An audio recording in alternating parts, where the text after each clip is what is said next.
পড়ছিলাম নতুন প্রেমের গান, কলমে নুজাইফা নুন, পর্ব সংখ্যা 23।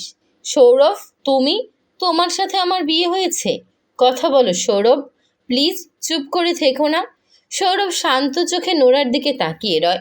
তার চোখে কোনো অবাক হওয়ার চিহ্ন নেই, বরং রয়েছে এক ধরনের শীতল স্থিরতা। সে ধীরে ধীরে নোরার আরও কাছে এগিয়ে আসে। ঘর ভর্তি লোকজন হইচই, অথচ নোরার কানে শুধু নিজের হৃদস্পন্দনের শব্দই বাজছে। সে মনে মনে প্রার্থনা করছে সৌরভ যেন বলে, আমি তোমার সাথে মজা করেছি, বেআইন লাগত, একটু মজা তো করতেই পারি, তাই না? কিন্তু নোরার প্রার্থনা মঞ্জুর হয় না। সৌরভ নোরার দিকে তাকিয়ে স্মিথ হেসে ফিসফিসিয়ে বলে, ভাগ্যের পরিহাস বড্ড অদ্ভুত, তাই না নোরা? তুমি যাকে পছন্দ করো না, যার ছায়াও মারাতে চাও না, তাকে কালাটাকি বলে সম্বোধন করো। আজ সেই কালাটাকির নামের সাথেই তোমার নাম জুড়ে গেল। তুমি স্বেচ্ছায় সজ্ঞানে তাকে কবুল করে নিয়েছ। বিয়ের আগে তুমি তোমার তেজ দেখিয়েছ, এবার আমার পালা নিজের তেজ দেখানোর। এটা নাটক বা সিনেমা নয় যে বিয়ের পরও আমরা আলাদা আলাদা থাকব। বছরের পর বছর চলে যাবে, আমাদের মধ্যে স্বামী স্ত্রীর সম্পর্ক তৈরি হবে না। তুমি আমার বিবাহিত স্ত্রী, তোমার উপর সম্পূর্ণ অধিকার আছে আমার। সেই অধিকার নিয়েই আমি তোমার কাছে টেনে নিব। এই কালাটাকির কালা স্পর্শ তোমার সর্বাঙ্গে ঝংকার তুলবে। বি রেডি ফর দিস, বলেই বাম চোখে টিপ দেয় সৌরভ। সৌরভের কথাগুলো বিষের মতো ছড়িয়ে পড়ে নোরার শিরা উপশিরায়। মুহূর্তের তার মুখের রং ফ্যাকাশে হয়ে ওঠে। তার শরীর রিড়ি করে ওঠে অপমানে আর এক অজানা আশঙ্কায়। সৌরভকে কালাটাকি বলে এতদিন কতই না উপহাস করেছে, কিন্তু সেই উপহাস যে এভাবে বুমেরাং হয়ে তার জীবনেই ফিরে আসবে, সেটা কল্পনাতীত ছিল নোরার।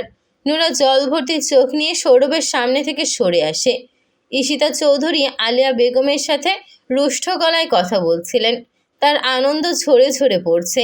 তার প্রসন্ন মুখে বলে দিচ্ছে তিনি এই বিয়েতে কত খুশি হয়েছেন। নোরা শিথিল পায়ে ঈশিতা চৌধুরীর দিকে এগিয়ে আসে। অভিমানী গলায় বলে, আমি কি সত্যি তোমার নিজের মেয়ে মম? ঈশিতা চৌধুরী হতভম্ব গলায় বলেন, এসব তুমি কি বলছো নোরা? নোরা ভেজা গলায় বলে, ভুল কিছু বলিনি তো মম। নিজের মেয়ে হলে কি আর নিজ হাতে আমার জীবনটা শেষ করে দিতে পারতে মম?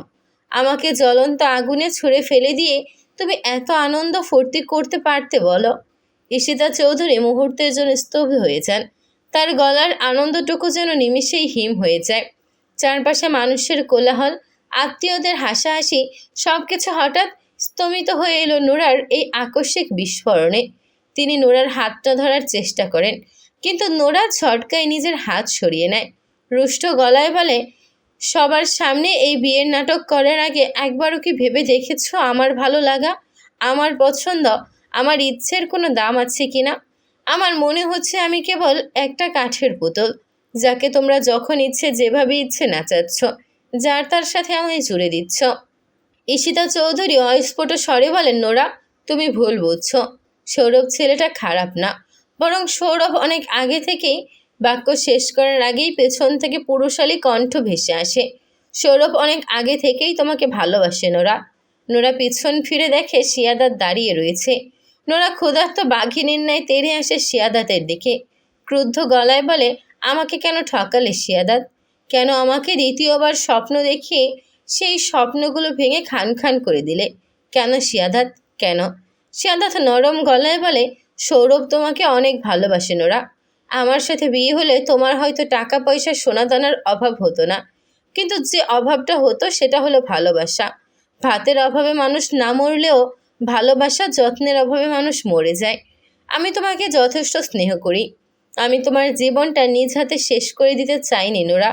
আমি এই বিয়েও নাটকটা না করলেও পারতাম, কিন্তু তুমি যেমন আমাকে ভালোবেসে কষ্ট পাচ্ছিলে, ঠিক তেমনই সৌরভও তোমাকে ভালোবেসে কষ্ট পাচ্ছিল।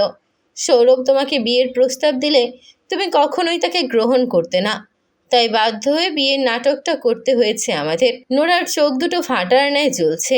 সে ঘৃণা ভরা দৃষ্টিতে সৌরভের দিকে তাকায়, দাঁতে দাঁত চেপে বলে, বিয়ে মাই ফুট, এই বিয়ে মানি না আমি।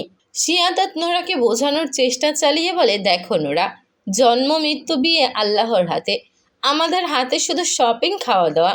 তুমি মানো বা না মানো, সৌরভ তোমার স্বামী, এটাই নিরেট সত্য নোরা। সৌরভ এখন শারীরিক মানসিক উভয় দিক থেকেই ভঙ্গুর। ওর এখন এক্সট্রা কেয়ারের প্রয়োজন, যা সুপ্রভা বা আন্টির দ্বারা সম্ভব নয়। এখন তোমাকে সৌরভের প্রয়োজন। সুপ্রভা এক কোণে দাঁড়িয়ে রয়েছে। তার কিছু বলা উচিত, কিন্তু বলতে পারছে না। তার গলা দিয়ে যেন স্বর বের হতে চাইছে না। সুপ্রভা বার কয়েক শ্বাস টেনে নিজেকে ধাতস্থ করে নোরার দিকে এগিয়ে আসে। ঠিক তখনই মোহনা শেখ হন্তদন্ত হয়ে ছুটে আসেন। তবে তিনি একা আসেননি। মোহনা শেখের সাথে তার একমাত্র মেয়ে সারা শেখও রয়েছে। সারা তার মাকে আটকানোর চেষ্টা করছে, কিন্তু তিনি সারাকে উপেক্ষা করে শিয়াদাতের দিকে সবেগে ধেয়ে আসেন। গর্জন তুলে বলেন, এসব কি শুনছি শিয়াদাত? তুমি নাকি নোরাকে বিয়ে করনি? নোরার অন্য কারোর সাথে বিয়ে হয়েছে? শিয়াদাত বাঁকা হেসে বলে, যা শুনেছ ঠিকই শুনেছ মম। নোরার সাথে সৌরভের বিয়ে হয়েছে, আমার নয়। মোহনা শেখ আদেশের সুরে বলেন, তুমি এক্ষুনি আমার সাথে যাবে। শিয়াদাত ভ্রু কুচকে বলে, কোথায় মম? মোহনা শেখ শক্ত গলায় বলেন, আমার বান্ধবীর বাড়িতে। আমি আজই তোমার বিয়ে দিব। শিয়াদাত ঠোঁটে বাঁকা হাসি ঝুলিয়ে বলে, আমাকে বিয়ে দিতে হলে যে ড্যাডেরও বিয়ে দিতে হবে মম। মোহনা শেখ স্তব্ধ হয়ে যান। হতভম্ব গলায় বলেন, মানে কি বলছো তুমি? শিয়াদাত বক্র হেসে বলে, শেখ বংশের পুরুষেরা তো একটাই বিয়ে করে, তাই না মম? এক নারীতেই আসক্ত থাকে। এটাই তো আমাদের বংশের রীতি। তাহলে শেখ বংশের ছেলে হয়ে আমি কেন দুইটা বিয়ে করব?